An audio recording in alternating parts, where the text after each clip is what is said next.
Mentre continuo a testare per voi con molta soddisfazione il nuovo Overair X1 Pro Max in modo da potervi portare una recensione il più completa possibile con cognizione di causa, la prima parte comunque ve l'ho già pubblicata, la trovate nelle schede. Beh ragazzi, oggi voglio chiarire un paio di cose che purtroppo sto constatando e stanno venendo fuori in rete negli ultimi giorni. Confusione generata da chi sta provando questo drone e non l'ho ancora ben capito.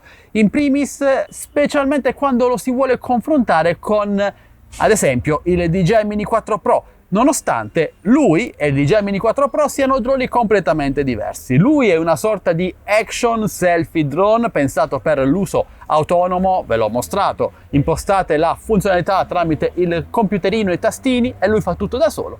Il Mini 4 Pro è un drone invece pensato per un uso fotografico più classico. Sono droni perfettamente complementari. Il secondo punto riguarda il prezzo. Questo drone non è ancora disponibile sul mercato europeo e non si conosce il suo prezzo per l'Europa, che scopriremo quando arriverà su Amazon e io ve lo segnalerò subito nel mio canale Telegram TechBest Deals che trovate linkato qui sotto in descrizione video. Fino ad allora parlare di prezzi è un po' prematuro, anche perché molti si stanno lamentando di questi 1000 euro necessari per potersi portare a casa l'Overair X1 Pro Max e la sua dotazione di accessori tra radiocomando, batterie eccetera eccetera, ma la versione Pro, che differisce per la risoluzione massima e poche altre cose, dovrebbe costare, e anche questo non si sa, lo vedremo quando arriverà ufficialmente su Amazon, tra i 400 e i 500 euro, che è un prezzo più che accettabile per la qualità di questo drone, che ad oggi è il drone più tecnologico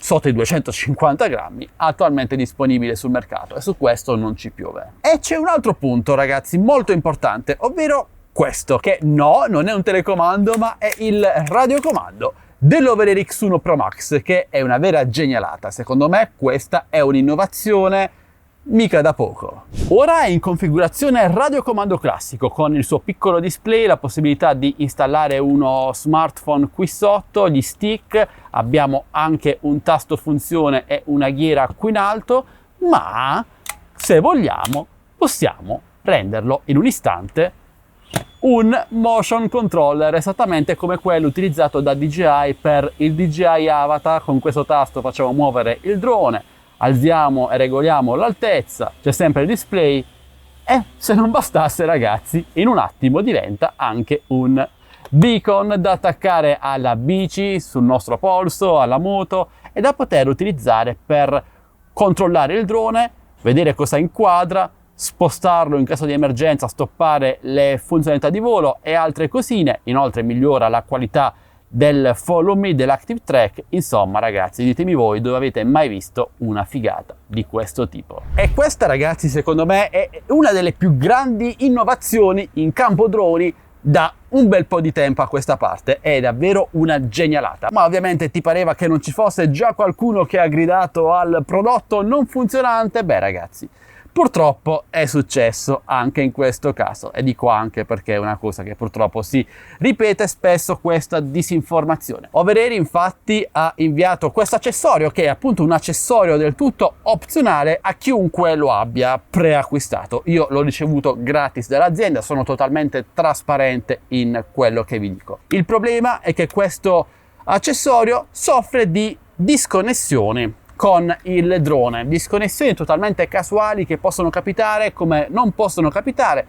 e a quanto pare non si tratta di un problema software ma bensì di un problema hardware. Infatti Overair, che è sempre molto onesta per quanto riguarda i suoi prodotti, ha inviato questa mail, penso a tutte le persone che lo hanno preordinato o comunque con cui stanno collaborando, indicando che questo beacon, questo accessorio, ha al momento dei problemi e sarà sostituito con un nuovo modello tra pochi giorni, appena torneranno dalle ferie. E capisco che parlare non bene di qualcosa genera maggiori interazioni con i propri contenuti, ma bisognerebbe essere onesti in tal senso. E da quello che so, Overair ha inviato questa mail praticamente a tutti. Forse sarà finita nello spam, ma c'è da dire che l'azienda si sta comportando in modo molto onesto con i suoi acquirenti e con chi sta collaborando. E questo è tutto ragazzi, io proseguo i miei test riguardanti l'Overair X1 Pro Max e i suoi accessori, c'è davvero tanto da provare e tanto da dire. Finalmente dopo tanto tempo abbiamo un drone, un prodotto finalmente